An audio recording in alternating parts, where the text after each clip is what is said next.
Lorsque l'actualité s'affole, suivez Le Point sur Métropole. Le Point tous les matins à 9 h, simultanément sur Radio et Télémétropole.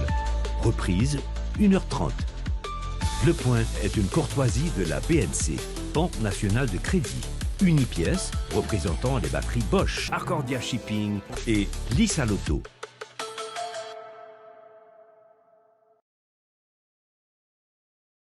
Madame, Monsieur, bonjour. Bienvenue à la rubrique Le Point de Radio et Télémétropole. Merci de votre fidélité, merci de l'intérêt. Avec nous ce matin sur le plateau, Anne-Isabelle Bonifaci. Elle vient donc de recevoir le prix Wayfinder de National Geographic et le titre de National Geographic Explorer. Anne-Isabelle Bonifaci est biologiste de la conservation. Elle est aussi directrice exécutive de Haiti National Trust. Et c'est peut-être à ce titre qu'elle a reçu cette distinction. C'est pour la deuxième fois qu'elle participe à la rubrique Le Point. Et je suis ravi de pouvoir lui poser certaines questions, notamment sur son travail, ce qu'elle fait, son travail de recherche en tant que biologiste. D'abord, j'ai fait une belle plaisanterie ce matin en laissant le micro au terme du journal du matin. Bonjour et bienvenue, Madame Bonifaci. Très heureux de vous recevoir ce matin. Bonjour Wendell, merci. Bonjour aux auditeurs. C'est un plaisir pour moi d'être là. Merci. Très heureux parce que je ne vois pas de sac avec vous, à l'intérieur desquels... Des sacs de couleuvres. Notamment. Il n'est pas que les couleuvres. Alors, j'espère que ça va bien. Et, la première question que j'ai envie de vous poser, qu'est-ce qui a valu cette distinction que vous avez obtenue? Bon, écoute, National Geographic donne un prix, un award chaque année à 15 personnes à travers le monde qui, National Geographic considère, font un travail extraordinaire pour protéger la planète ou pour la mettre en valeur. Donc, c'est un prix qui est donné à des gens en conservation, dans les sciences, dans le storytelling et dans la photographie. Et donc, cette année, je faisais partie des 15 à recevoir ce prix. Et je dois dire que je veux partager ce prix vraiment avec toute mon équipe, qui est une équipe extraordinaire à Haiti National Trust, avec l'organisation en général, avec les gens qui nous supportent depuis le début, nos bailleurs, nos supporters. Vraiment, c'est un prix et c'est une reconnaissance que je partage avec tout le monde. Et puis aussi, je pense que pour Haïti, c'est un prix exceptionnel. C'est vraiment une grosse chose, tu comprends? Donc, pour le pays, je pense que c'est vraiment extraordinaire parce que ça nous donne de la visibilité. Pas nous en tant qu'organisation, mais en tant que pays. En tant que pays, on a une biodiversité exceptionnelle. Et ça montre aussi qu'il y a encore, malgré les défis qu'on a dans le pays, qu'il y a encore des gens qui travaillent, qui ont du succès dans ce qu'ils font et qui méritent cette visibilité. Donc je pense que pour le pays, c'est aussi extraordinaire. Mm-hmm. Alors, on parle de biodiversité, on parle de recherche. En quoi consiste le travail de Madame? Alors, Haiti National Trust, c'est une organisation haïtienne qui travaille en conservation de la biodiversité. Notre mission, c'est la protection de la biodiversité et des forêts d'Haïti pour les futures générations. Et donc, notre travail consiste, c'est sur le terrain chaque jour, consiste à faire de la conservation, de la restauration, de l'éducation, de la recherche scientifique, de la protection aussi des écosystèmes et d'accompagner les communautés locales dans tout ce qu'on fait pour pouvoir justement restaurer et conserver ces écosystèmes. Ça, c'est vraiment les grandes lignes de ce qu'on fait. Mm-hmm. Qu'est-ce qui est encore à conserver en Haïti? Tout. Tout. On a une biodiversité qui est vraiment très, très riche en Haïti. On est un des pays de la Caraïbe qui avons le plus de biodiversité. Malheureusement, on est aussi un des pays dont la biodiversité est le plus menacée. Et donc, il faut tout protéger, toutes nos espèces natives, endémiques, qui sont à protéger. Et je profite aussi pour te dire qu'on a aussi énormément d'espèces en Haïti qu'on ne connaît pas encore, qui ne sont pas encore connues par la science. donc qui n'ont pas de nom scientifique, que personne n'a jamais vu. Et ça arrive tout le temps quand on va dans des missions de terrain, qu'on trouve des espèces, on dit mais c'est quoi? Et puis là, c'est la découverte d'une nouvelle espèce. Et ça, c'est une découverte pas que pour le pays, pour dire que Haïti a cette espèce, mais c'est une découverte pour le monde aussi. C'est une nouvelle espèce. Ça vous arrive d'en découvrir? Oui. Plus souvent qu'on aurait pu le penser. Ça ressemble à quoi? À des couleuvres, des araignées? De tout. Des plantes, des grenouilles, des serpents, des araignées. Jusque-là, inconnu? Oui, ça veut dire que personne ne les a jamais vus, aucun scientifique ne les a jamais vus. Ce qui se passe, c'est quand il y a une espèce qui apparaît comme ça, que quelqu'un découvre, ou bien qu'on voit une espèce, on dit « Ah, OK, ça, c'est telle espèce, on connaît son nom scientifique, on connaît son nom latin, on connaît son comportement, on connaît l'espèce. » Et ça arrive partout dans le monde. Qu'on trouve des espèces qu'on n'avait jamais vues avant, et donc qui n'ont pas de nom scientifique, qu'on ne connaît pas. On ne sait pas si on a vu une femelle, si on a vu un mâle, si c'est un adulte, si c'est un bébé, ça fait partie de quelle famille phylogénétique. On ne connaît pas. Donc, ça nous arrive souvent en Haïti parce que déjà, on a une biodiversité qui est très riche, et je pense qu'on n'a pas assez de recherche, justement, et de chercheurs à ce niveau-là, parce que nous, par exemple, quand on va sur le terrain dans des zones où on ne va pas souvent, on va quelque part et puis on découvre une espèce, que ce soit une plante ou un crapaud, ou bien quel que soit. Et on dit, tiens, mais c'est quoi ça? Et puis donc là, c'est là que toute la recherche va commencer, qu'on ne fait pas en Haïti, parce qu'on n'a pas forcément ces qualifications-là. Mais c'est là qu'on va faire la découverte de cette nouvelle espèce. Est-ce qu'il y a des endroits particuliers que vous auriez découvert et qui auraient ces espèces-là? Oui, en général, des endroits privilégiés dans les recherches. Les endroits reculés où il n'y a pas d'humains. C'est là qu'on trouve la plupart des nouvelles espèces qu'on découvre. C'est des endroits où, écoute, je vais te prendre un exemple. Et des fois, on va dans des petits patchs de forêt primaire où le dernier chercheur ou le dernier botaniste a été en 1903, en 1905, en 1910. Depuis lors, personne n'a jamais été dans cet endroit, dans ce patch de forêt, pour faire de la recherche ou bien... Et c'est là, dans ces endroits-là, qu'on va trouver des espèces. Maintenant, il y a des fois où on va, par hasard, tomber sur quelque chose qu'on va dire « Ah tiens, c'est pas ça me tape chercher, mais c'est quoi ?» Et la recherche continue. De la même façon qu'il y a des fois où on va chercher quelque chose. Par exemple, on va aller avec un spécialiste des reptiles et amphibiens pour dire « OK, allons voir ce qu'on trouve et puis on verra bien. » Et puis, pendant la recherche, on dit « Oh, qui crapaud ça? Qui couleuvre ça? Qui bête? » Et puis, c'est là qu'on réalise que c'est des espèces qui sont inconnues. Pour faire travailler ça, qui ça requiert? Qui qualité au départ ou de gain? Bon, d'abord, amoureux de l'environnement? Amoureux de l'environnement, amoureux de la nature, amoureux de toutes sortes d'espèces. Ça veut dire, moi-même, pas une espèce préférée par son lot. Moi, j'aime toutes les espèces en général, j'aime toute forme de vie. Donc, il faut vraiment être amoureux de la nature et des espèces, passionné d'aventure, parce que c'est une aventure. C'est quand on va dans des expéditions, on a monté mon, on a dormi dans la gê, on a marché dans la pluie, marché dans la boue. Bon, il faut pas... Je comprends marcher dans la pluie, mais dormir dans la gê, il y a un problème avec lui. Bon, pas de faire job ça, Wendell. Parce que, non, nous dormons dans la gê. Écoute, là où pour monter un bon, et puis on va faire journée, on va monter mon, on va 8 heures de marche, on va monter, on river en haut, ou pour quand même river côté au besoin d'aller, côté où pour aller faire recherche, ou côté où pour aller...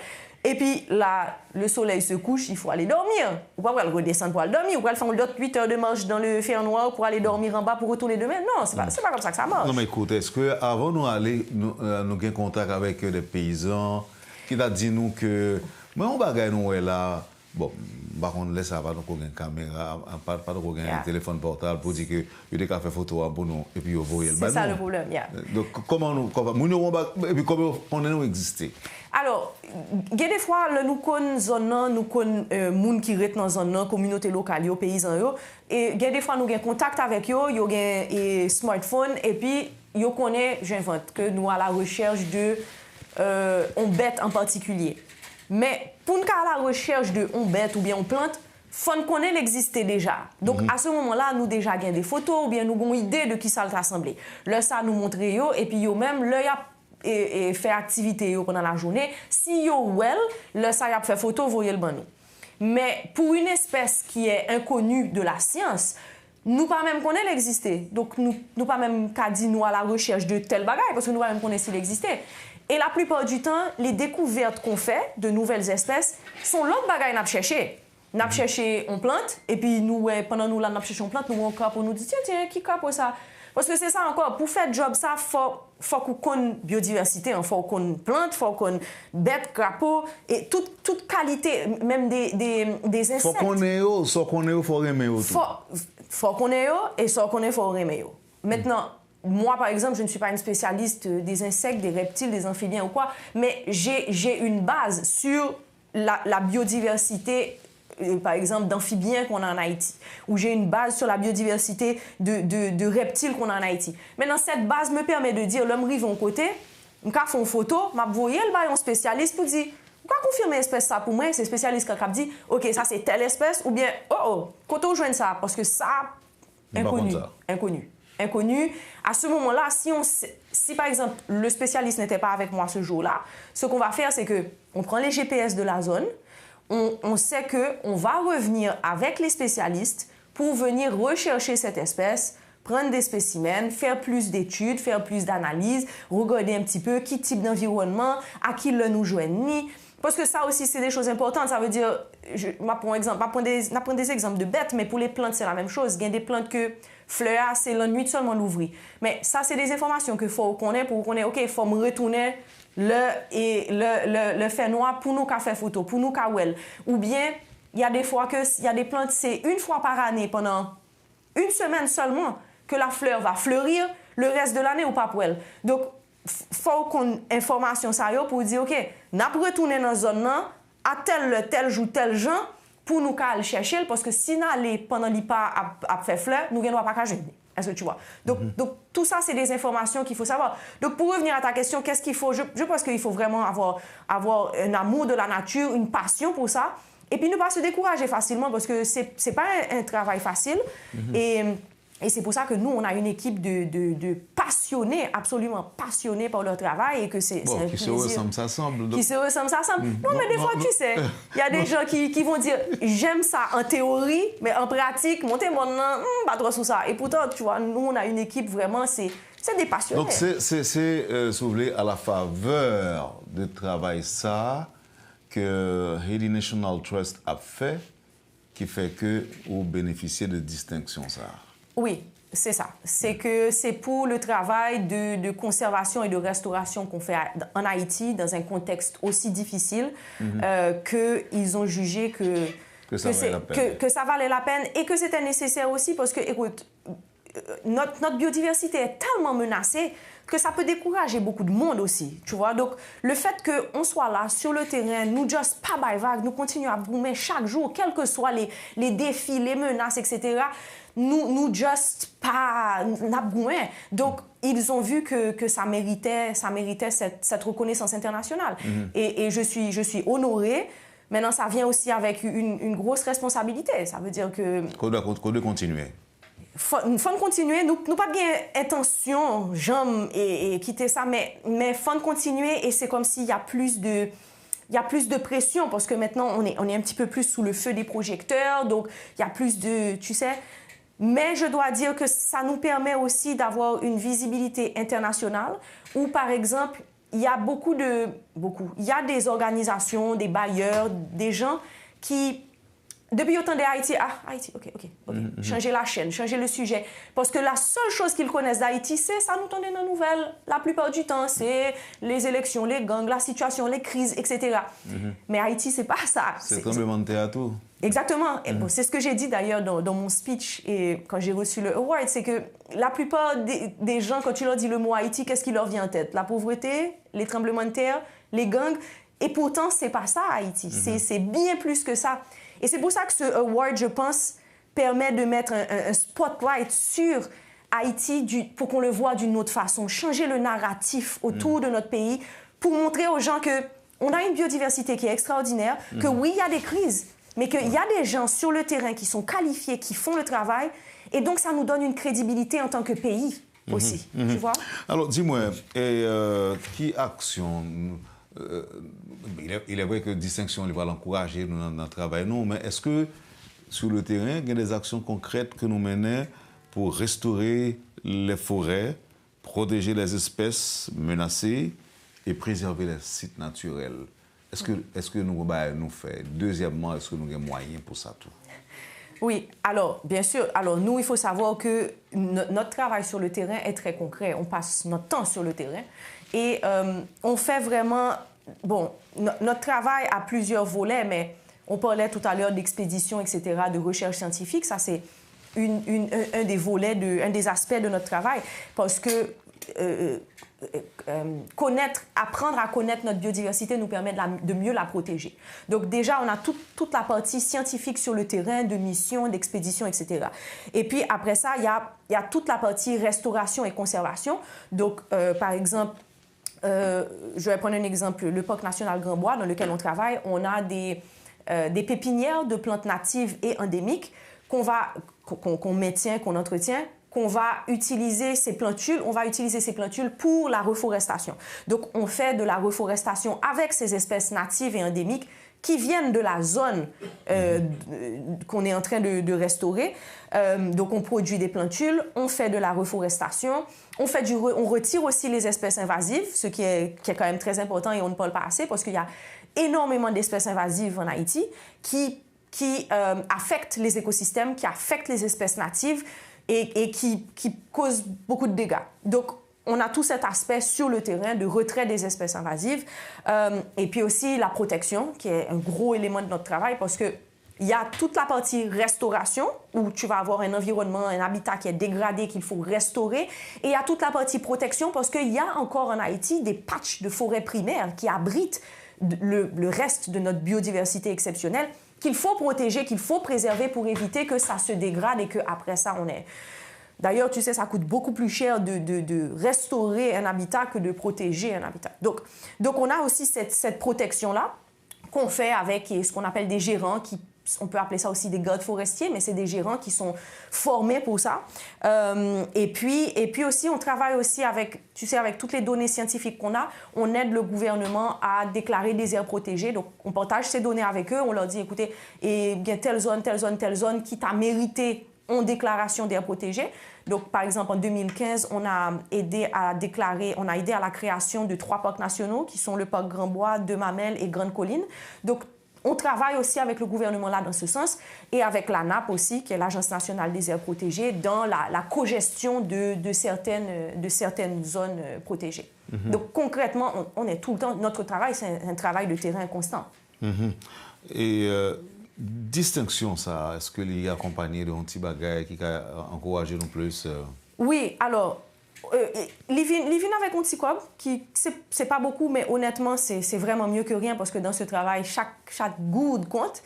Livin avec un petit cob qui permet nous renforcer le travail que nous avons fait ou bien financer des choses que certains bailleurs ne voudraient pas financer, mais c'est surtout qu'il nous ouvre les portes à d'autres grants, à d'autres projets auxquels on peut maintenant appliquer puisque maintenant je suis National Geographic Explorer, ce qui me permet d'appliquer à des grants qui ne sont ouverts qu'aux Explorers.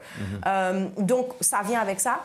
Et donc, en plus aussi, National Geographic nous donne un grant. Donc là, on doit écrire un projet que National Geographic va financer spécialement sur le travail qu'on fait. Donc, c'est à nous de choisir le sujet spécifique ou l'espèce spécifique. Mais oui, les vignes avec ça tout. Mais honnêtement, ça qui est important, je pense, avec Grantsa, c'est visibilité que le bail haïtien. Pour moi. Donc, il y a la visibilité, gagner tout ça, nous c'est pas seulement une distinction, visibilité, distinction, reconnaissance. Et crédibilité. Ça montre que notre travail est crédible, qu'il a un impact. Parce que tu sais, beaucoup de fois, on se retrouve dans des situations où les gens vont dire, et c'est triste ce que je vais dire, mais moi je l'ai déjà entendu, c'est que dire, oui, bon, Haïti, ok, ça nous fait en Haïti. C'est quoi? On ne croit pas en nous, on ne croit pas au travail qu'on fait. Donc là, que National Geographic reconnaisse le travail qu'on fait, veut dire qu'une grosse organisation internationale comme ça montre qu'on fait quelque chose de sérieux, qu'on fait quelque chose qui existe et qui a un impact. Et ça, c'est important. Parce que je pense que ça peut aussi ouvrir d'autres portes, pas que pour nous en tant qu'organisation Haiti National Trust ou Société Audubon, mais je pense que pour d'autres organisations haïtiennes locales qui travaillent dans plusieurs choses, pas forcément dans la conservation de la biodiversité. L'environnement, travailler dans l'environnement, c'est vaste. Ça peut être le ramassage du fatras, ça peut être l'eau, ça peut être... Donc, je pense que ça peut leur ouvrir des portes à eux aussi, parce que ça montre qu'en Haïti, il y a des gens qualifiés et crédibles qui font un travail important et que on a besoin de ce support. Parce qu'on en a besoin. Je ne vais pas dire qu'on est blacklisté, ce ne serait pas correct, mais la vérité est que oui. souvent, on a des portes qui se ferment juste parce que c'est Haïti. Oui. Et c'est dommage. Donc ça, je pense que ça peut aider à faire changer les choses dans cette balance-là. On prend une petite pause et puis on va tourner après pour le reste de l'émission. Vous suivez, madame, monsieur, la rubrique Le Point de Radio et Télémétropole. L'invité d'aujourd'hui, Anne-Isabelle Bonifaci. A tout de suite après la pause. Le Point est une courtoisie de la BNC, Banque nationale de crédit. Unipièce, représentant les batteries Bosch, Arcordia Shipping et Lisa Lotto. Bienvenue à la deuxième partie de la rubrique Le Point de ce matin avec Anne-Isabelle Bonifaci. Et moi, auditeur très intéressé à ce sujet. Je suis bien contente. Oui. Alors moi-même, alors qu'on nous parlait déjà, nous faisons émission déjà, on connaît que si c'est à pour venir parler de couleuvre araignée, on connaît que madame est intéressée. N'est-ce pas? Nous ne pouvons pas parler de couleuvre aujourd'hui à Wendell parce que nous connaissons sensible pour couleuvre. Ah ouais, quand ça. Bon auditeur qui dit que à un moment donné, une couleur particulière sur les guêpes, on variété. C'est ça, de guêpes, qui étaient pris des guêpes pagnoles. Mais je dis, il voit que guêpe ça a une petite couleur jaune, mais quand il a une petite couleur noire. Qu'est-ce que ça fait ça? Et ça, ça mordé ou le piqué ou il fait plus mal que l'autre? Bon, déjà, je ne suis pas un spécialiste d'insectes du tout. Mais non, c'est pas. Là, on dit ça que fait ça, de ça, la parler, c'est sûrement l'autre espèce. Que l'IWE. Et ça, la cause qui fait que le cas où on l'autre espèce ou bien que on espèce disparaît en particulier, c'est à cause justement de la destruction des habitats, du réchauffement climatique ou du changement climatique qui fait que espèces sont déplacées, espèces sont bougées. Donc, on canon une zone où après, on espèce en particulier chaque jour et puis après quelques années ou après que ou pas encore et puis où on l'autre. C'est les conditions environnementales qui changent, qui font que les espèces se déplacent. Et on va parler de guêpes qui volaient, mais c'est valable pour des plantes aussi. Ça veut dire que dans des zones, oui, sur des dizaines d'années, nous voyons que plantes sont déplacées. Plantes sont pas levées, sont marché aller. C'est que les semences se déplacent différemment en fonction du climat. Donc, par exemple, pour m'expliquer, par exemple, on dit qu'on semence besoin en température avec une humidité spécifique pour le cas germer.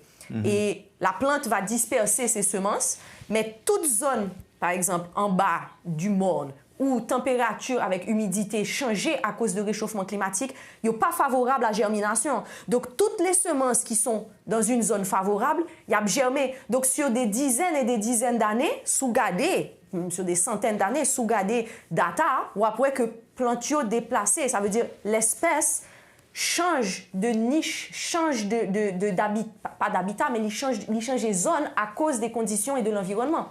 C'est la même raison pour les oiseaux, pour les reptiles, les amphibiens et les insectes, la guêpe que on va parler. Une question que je vais poser là, des collaborateurs qui étaient là, qui montent l'Artibonite, monsieur à l'étranger, je crois que question ça a tellement intéressé lui, côté monsieur aux États-Unis, en retourné pour les retourner l'Artibonite.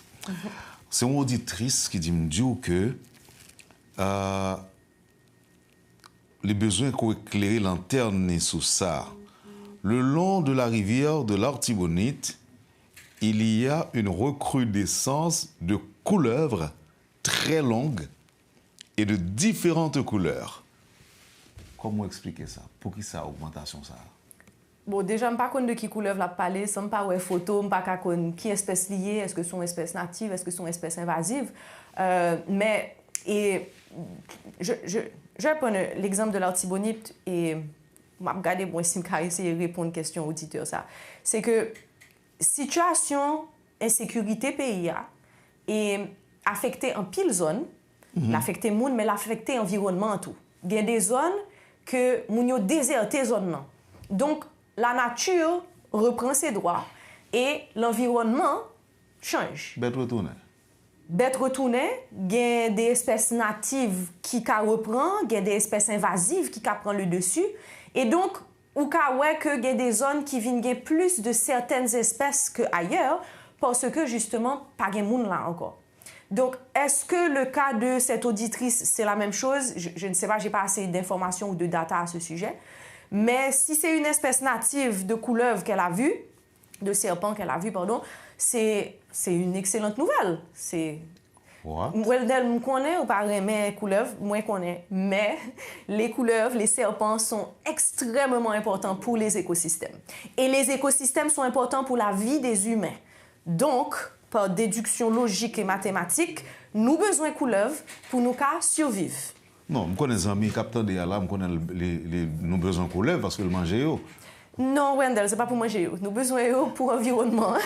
Ça l'a porté pour l'environnement là. Fait environnement plus belle ou bien? Non, pas plus belle, non. C'est que les couleuvres, elles sont des proies et des prédateurs.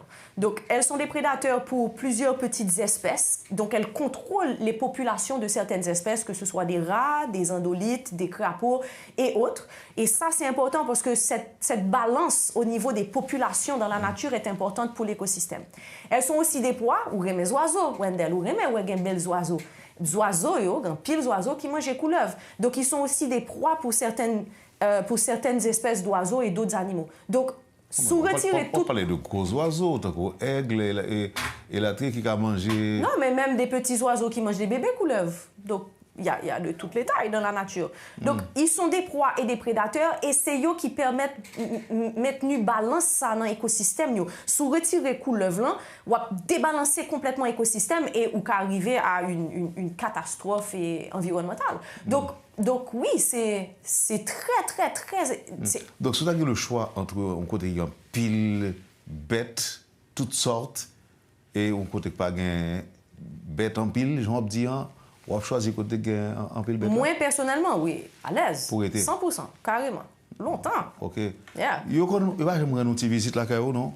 Et malheureusement, non. J'aurais aimé, mais non. J'aurais aimé, mais non. Pourquoi? Parce que on habite, écoute, Wendell, on est dans on vit dans une ville, on vit dans une zone qui est pile humain, et nous vînes, soyons honnêtes, c'est nous qui venons empiéter sous le territoire. Yo te là avant nous. C'est nous qui venons la caillou, détruire la caillou, et puis nous juste là, mais là yo même yo tourné, ou bien là yo même y a cherché un côté pour yo ka vivre, nous tuer yo. Attends. Il faut arrêter. Oui. Il faut comprendre. Ça veut dire. Arrêtez la plaisanterie. Oui. Arrêtons la plaisanterie. Ou pas qu'à détruire le monde et pour plaindre le monde, ça tourne la caille. Non. Donc, nous, on est venus, on a empiété sur leurs habitats, on a fragmenté leurs habitats. Et puis, maintenant, quand on les voit, alors que eux, la seule chose qu'ils essayent de faire, c'est de survivre, c'est pas de couleuvres seulement à parler, de toutes sortes d'espèces vivantes, de bêtes et même de plantes. Que nous détruisons l'habitat, nous détruisons la caillou, mais l'œil tourner, au besoin de tuer, ça le fait, Wendell. Qui ça lui fait? Excusez-moi, je vais poser une petite question. Les privés, le personnel, même pas dépasser les bornes. Allez. Et la dernière, je me présente excuse avant. OK. Tout le monde la caillou, maman, soeur, frère, petit, tout, mari, ils sont à l'aise avec Jean-Yéan, avec Bête, la caillou, ils aiment autant. Bah, dépasser les bornes, ouais? Non, pas dépasser les bornes. Okay. Et, non, ça veut dire tout le monde la caille gagne un respect de la nature, des bêtes et du vivant. Pour être oui. vous-même? Non, pas pour être moi-même, de toujours. D'ailleurs, j'ai été élevée dans ce respect de la nature, sinon, pas comme ça. Mais il ne doit pas aller aussi loin que moi dans ce sens-là pour dire oh, la cute, non. Mais personne la caille, pas pour le tuer, on couleuvre, on s'enraye. Ça l'a fait. Hein? N'a pas météo dehors. Et même les gens... Qui mettez le dehors, on couleur par exemple, on prend la main, on mettez le dehors ou bien? Bon, moi-même, moi qui prends la même mettre le dehors, mais on monde qui peut ou pas obligé de prendre la main ou qui prend avec boîte. un coup de bâton? Non, comme qui coup de bâton? On mettre le dehors, nous pas les blesser. D'ailleurs, bon tout spécifié. Couleuvre nous gagne en Haïti. Alors, petite parenthèse linguistique. En Haïti, en créole, nous relèvons tout serpent couleuvre. Mais les couleuvres, c'est un type de serpent. Par exemple, un boa, c'est un serpent, c'est pas une couleuvre. Donc, il y a des couleuvres, il y a des boas. Tout ça, ça fait partie des serpents. Et en Haïti, on n'a aucun serpent qui est venimeux ou dangereux pour l'homme.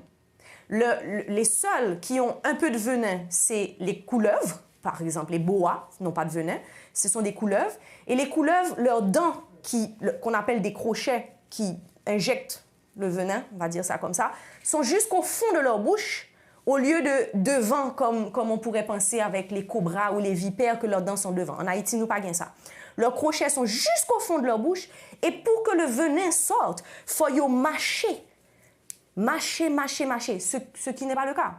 Donc, si jamais un serpent, on dit, un serpent mordeux, une petite morsure de défense, une morsure défensive rapide, qui ne peut pas faire rien, ou bien un petit rougeur, honnêtement, une morsure de chien a fait plus mal qu'une morsure de serpent. Donc, en Haïti, nous n'avons pas de couleuvre qui venimeux, dangereux pour l'homme, et yo peur moun.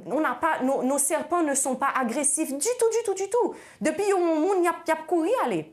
On n'a pas de cobra, on n'a pas de vipère, on n'a pas ces choses-là. Donc depuis où on couleuvre, juste faire route la faire route li. Trust me, la faire route li, il pas vle vinn joindre nous, ça pas intéressé. Donc sous joindre on couleuvre la caillou, ka prend boîte, connaît boîte manger en plastique ou ka mettre le tête en bas ou pas son en papier ou bien en carton en balle ou prend et puis ou la gueule on côté engagé. Ou pas besoin de tuer. Et araignée noire yo.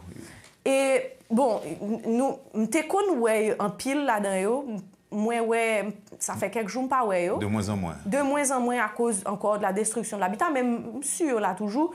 Et ça capi dangereux dans le sens que si au modo, il y a ou ka bon la fièvre. Et lui-même comment réagit face à lui? Même genre, écoute, tu sais ce qui se passe, c'est que nous ouais trop films côté nous ouais que bête a volé. Oui, mais vous dites que ça yo kon sauter. Non.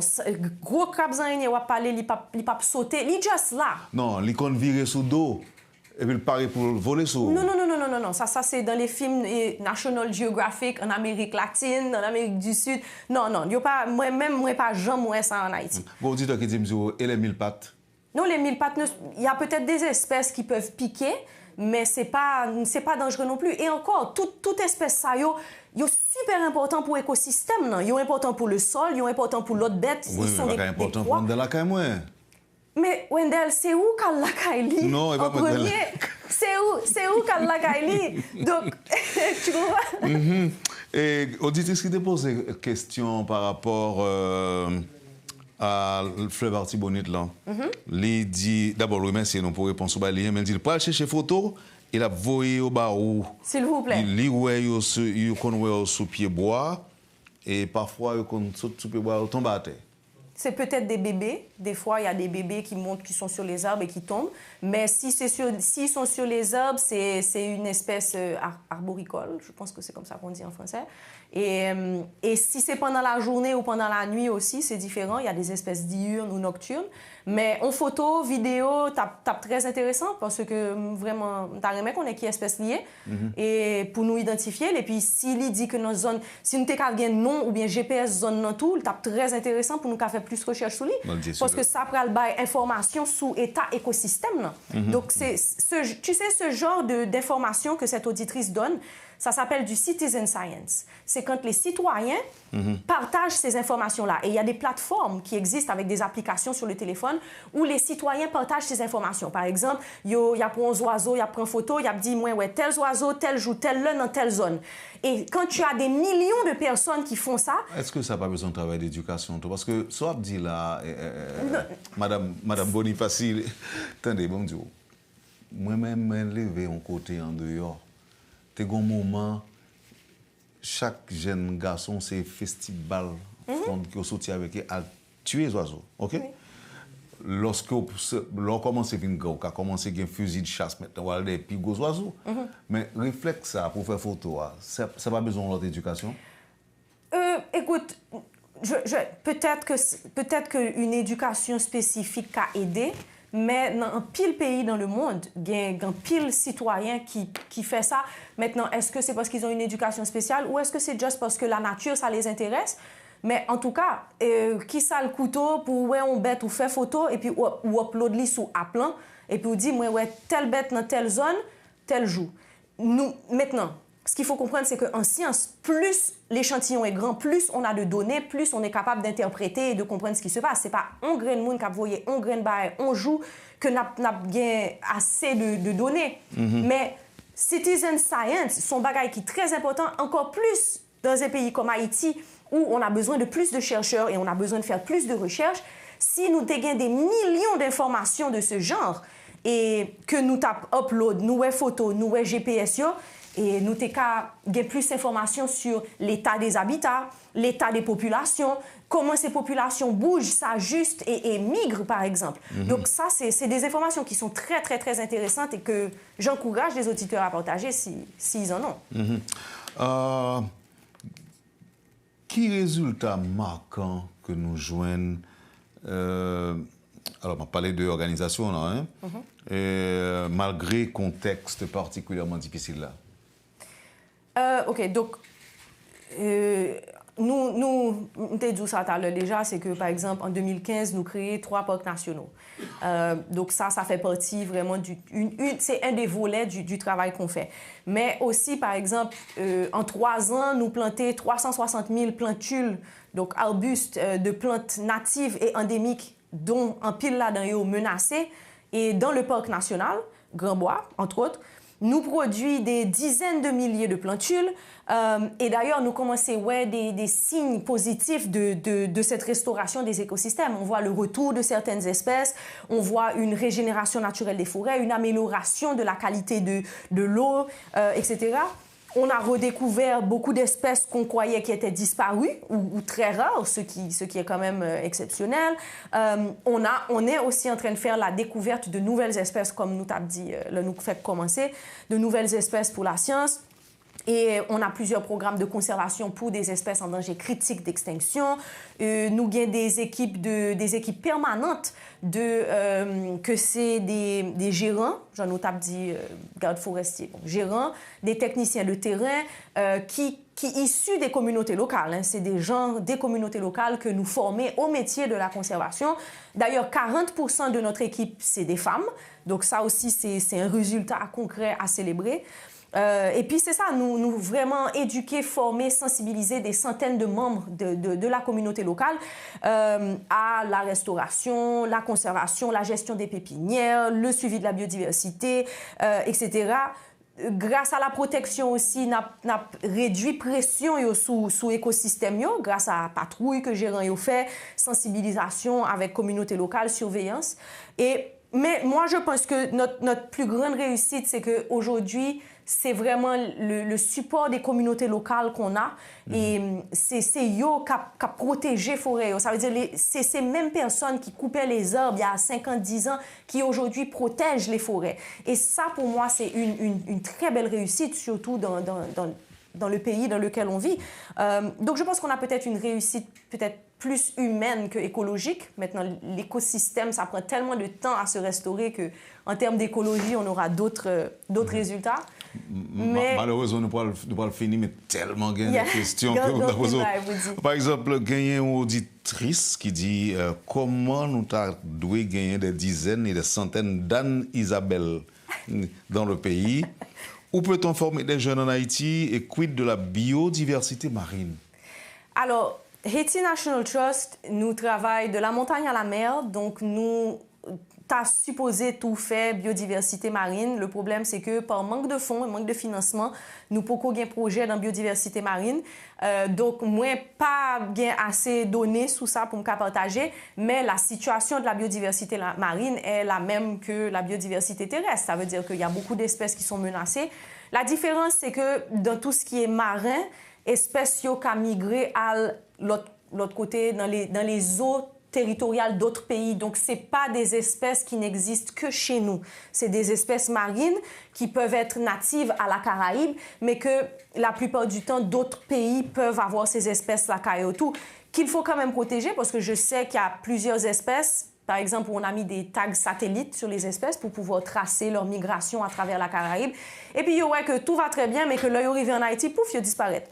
Donc, il y a à ce niveau-là un travail d'éducation et de sensibilisation à faire. Guano, pour qui ça? On va parler d'eux? Guano. Bon, le guano, c'est juste du tata de oiseaux, donc je ne sais pas pourquoi je parle de ça. Nous avons un pile en Haïti, nous avons la navase. Nous avons gagné un pile sur la navase. Moi, pas quoi un guano encore sur la navase, mais je ne sais pas. Il faudrait que je fasse plus de recherches. C'est pas simple d'aller à la navase. Il faut des permis très, très difficiles. Mais c'est un de mes rêves, c'est d'aller faire une expédition sur la navase. Donc, l'homme va aller... Mais ça va demander autorisation... C'est un peu politique comme question, mais je vais te donner la réponse technique. Ça veut dire si demain matin je vais aller sous la navase, le processus, c'est qu'il me faut une autorisation du US Wildlife and Fisheries Services, donc une agence américaine, qui m'autorise pas seulement à me rendre, mais à aller faire une étude ou une expédition. C'est pas une expédition d'ailleurs, ça doit être une étude spécifique sur la navase, qu'il faut détailler l'expédition et les raisons. Et il faut aussi dire qu'on va partager les informations qu'on va trouver avec eux. Donc, c'est pas simple comme processus. La richesse exceptionnelle de la biodiversité haïtienne, les menaces auxquelles elle est confrontée et les défis quotidiens de la conservation. Bon, écoute... Haïti est un des pays les plus riches de la Caraïbe. On a notre biodiversité est absolument extraordinaire, mais elle est aussi très, très menacée. On a énormément d'espèces qui n'existent que chez nous. Et tu sais, la conservation, Wendell, la protection de cette biodiversité, ce n'est pas un luxe. Ce n'est pas quelque chose qu'on peut se permettre de remettre à demain ou d'attendre de sauver notre biodiversité quand les crises seront résolues. Parce que la biodiversité, c'est ce qui nous protège, c'est ce qui nous maintient en vie. C'est grâce à la biodiversité qu'on peut boire de l'eau, qu'on peut cultiver la terre, qu'on peut respirer de l'air. Donc, c'est pas un luxe. Et je pense aussi que c'est important de mentionner que quand on a autant d'espèces natives et endémiques comme on a en Haïti, ça fait partie de notre patrimoine, de notre héritage. C'est des espèces qui n'existent que chez nous et on devrait... C'est notre héritage, comme notre culture, notre art, nos monuments. Ça fait partie de notre identité. Et protéger ces espèces, c'est protéger qui on est, c'est protéger notre futur, c'est protéger les générations futures et c'est protéger notre vie aussi avant tout. Maintenant, pour revenir sur les menaces, bon, écoute, les menaces sont énormes et générales, mais c'est la déforestation. En général, la destruction des habitats, mais aussi la fragmentation de ces habitats. Ça veut dire que quand tu fragmentes les habitats en petites parcelles isolées, les semences, les espèces, les gènes ne peuvent plus circuler. Et ça cause un problème. C'est pour ça qu'il faut reconnecter ces habitats. Bon, l'agriculture et l'élevage font partie de la déforestation. Donc, tout ça, c'est vraiment déforestation. Les espèces invasives dont on a parlé, le changement climatique. Mais spécifiquement à Haïti et l'insécurité, les problèmes fonciers, tout ça, c'est des menaces, mais surtout le manque de financement. Et le manque de financement impacte énormément le travail qu'on pourrait faire. Nous vraiment pour le finir, mais je demandé pour me poser une question concernant couleuvre. Gagné pour faire l'huile, mais gagné y aurait les couleuvres endormies. Qui sont pensés de catégorie couleuvre ça, s'il vous plaît? Pas fin compte de qui espèce couleuvre n'a parlé, mais je connais que y a plusieurs espèces que ont utilisées pour faire l'huile couleuvre. Et bon, ça fait partie de notre culture, ça fait partie de notre culture. Bon, maintenant, c'est dommage et que nous pas ouais espèces ça comme pour l'importance et le poids qu'ils ont dans les écosystèmes, pour l'importance qu'ils ont sur nos écosystèmes. Alors, quand on dit qui dit comme ça, il y a 15 ans lui-même, les voyons araignée, j'aime dire là, araignée en ouel, et puis le virer sous dos et le voler sous les. mais Zami dit que le voyait le jeter et puis bête l'encourir.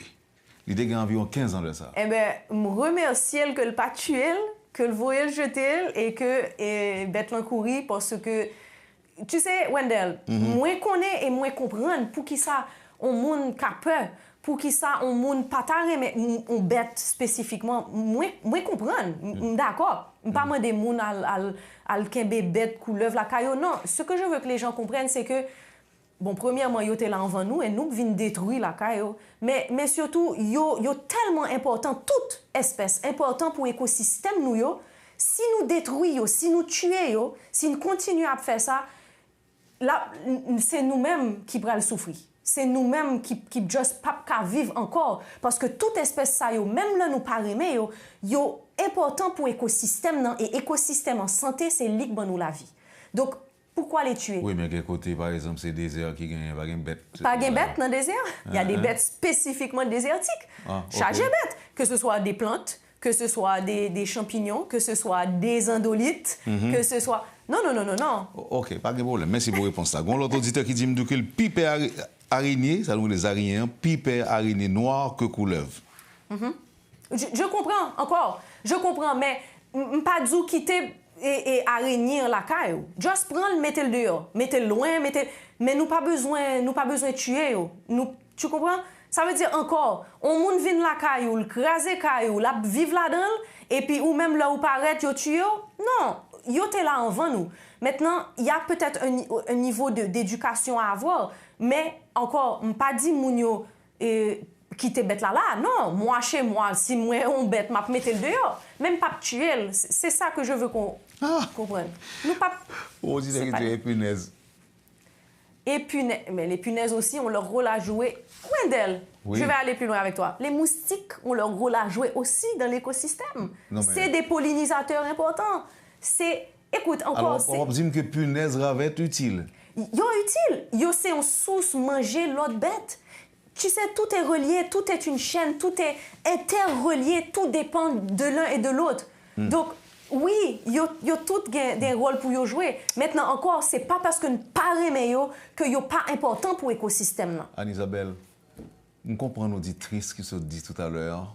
Il faut qu'il y ait une dizaine d'Anne-Isabelle en Haïti. Et nous comprenons tout. Je pense que National Geographic a fait une grosse erreur sur pas de bonne distinction ça parce que merci. Nous bien mérité. Merci Wendell. Mais j'aimerais dire, je pense qu'il y en a beaucoup d'autres comme moi et je pense que si un message nous a passé à la jeunesse, c'est que Haïti besoin nous, Haïti besoin plus scientifique, Haïti besoin plus passionné et amoureux de la nature et je vous encourage et je pense que tout ça, c'est la preuve que là, nous travaillons avec passion pour notre pays. Il y a une reconnaissance internationale qui se fait derrière, mais c'est aussi que ça donne une visibilité à notre pays et à la richesse de ce qu'on a. Et j'encourage les jeunes à ne pas abandonner, à oser, parce que c'est eux le futur. Faut avoir qui quantité compliment jeune pour la matin. Merci, ça me fait plaisir, merci beaucoup. Alors, je dis auditeurs, et en guise de conclusion, c'est le monde qui te dit que le timide, hein? Bon. Mais on va pas dire que je mentir. Non. Bon, je suis un peu timide. Non, mais tu l'avais dit une fois. Bon, je suis un peu timide. Oui, un peu timide. Bon, moi-même, tout le monde me dit que je suis timide ou pas, mais je dis un bêtise, même pas c'est le monde qui est timide. En tout cas, aujourd'hui, tu as fait œuvre qui vaille, et comme ça dit déjà, c'est distinction bien méritée. Et en tout cas, nous souhaitons succès. Nous remercions les gens qui ont bombardé nous avec des questions toujours. Oui. Je dis que m'envoie des questions, s'il te plaît, oui, parce que ça me donne et moi qui ça moun intéressé, qui information yo pas gagné et si me partager, c'est avec plaisir sur les réseaux sociaux que m'a partager réponse. Ou un groupe contact comme ça. Oui, bon nous sur Instagram Haiti_National_Trust et puis moi personnellement comme National Geographic Explorer, moi sur Instagram tout Nisa Explorer, NISA Explorer sur Instagram côté et m'a partagé ces informations ça yo. Donc là il y a des gens qui posent des questions, me prend questions, moi plusieurs gens qui ont les mêmes questions donc me font une petite vidéo pour m'expliquer, pour m'essayer d'éduquer. Et puis notre site web haitinationaltrust.org et qui gagne toute data scientifique que nous à date que nous joignent, que nous partageons sous lit avec toutes les réussites et le travail qu'on fait et qui sous website nous. So m'encourager mon yo à regarder parce que gagne pile d'informations sur biodiversité haïtienne. Merci encore une fois. Merci Wendell. Haïti besoin nous, même pas ce que tu as dit tout à l'heure, bête yo besoin nous, d'abord dire par contre sur moi. Bête yo besoin nous. Mais nous besoin yo tout, donc c'est une coopération mutuelle. C'est on respecter une l'autre, même gens on respecter un monde, on respecter la nature, que ce soit une bête, une couleuvre. Et me dit ça dernière femme vinn là oui Wendell, depuis qu'on couleuvre la caillou s'il vous plaît, pas tuer le relem. M'a vini Wendell, m'a gérer ça. M'a pris l'eau, pas inquiète. Si m'pa tout, bon, si pas mourir mais non, justement. Avant de mourir l'eau. Vous avez suivi madame monsieur la rubrique Le Point de Radio et Télémétropole. C'était madame Anne-Isabelle Bonifaci. Merci de nous avoir suivis. Passez une bonne journée avec Métropole, un bon jeudi rétro évidemment, et à demain. Le Point est une courtoisie de la BNC, Banque nationale de crédit. Unipièce, représentant les batteries Bosch, Arcordia Shipping et Lisa Lotto.